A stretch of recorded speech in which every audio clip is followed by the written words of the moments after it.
Alright, I don't get political, but just listen to what this guy's about to say. This recording was done in 2014. Call me conspiracy theorist, call me whatever you want, but just listen what he's saying, what's happening right now between the US and other countries. Wow.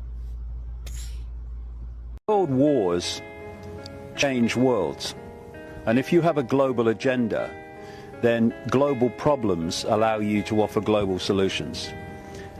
This is an agenda that's projected a long way forward. The Muslim world being brought into a war with the political Zionism, what today we call Israel, and that this would, in my terms, create a vortex that would draw in the world, in our terms, America, the European Union, NATO, into this war.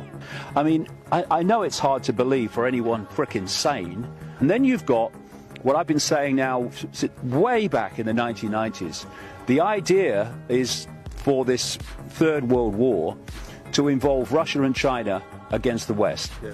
And what's opening up in the Ukraine, while all this is starting to go on in the Middle East, is another front against Russia.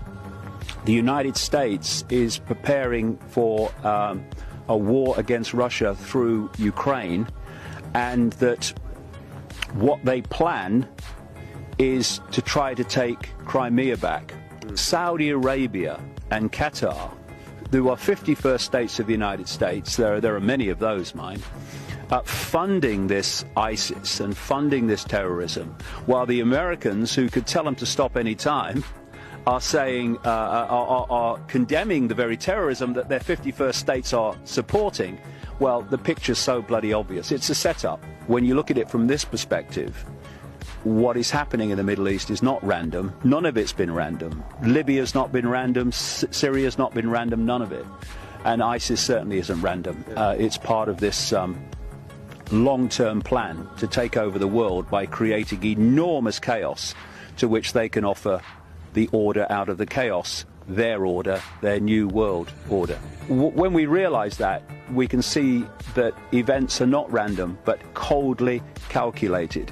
These people are sheer, undiluted evil. And people need to understand that.